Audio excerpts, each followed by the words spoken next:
លម៉ានេះវាផ្លែមុនហើយផ្លែបន្ទាប់មុនក្រោយប្រហែលជា10ថ្ងៃមកស្ពោមុនដំបូងហ្នឹងអត់បានមើលថែដិតដល់អញ្ចឹងទៅវាជ្រុះអស់នេះខ្ញុំបានដាក់គេសឈ្មោលវាដិតដល់ម៉ែមកចង់បាក់មេឃស្ពោ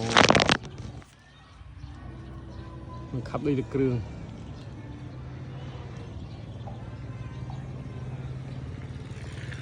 ឆ្នាំនឹង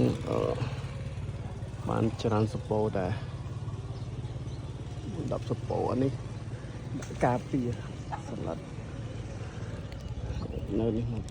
ធៀងទៀតនេះ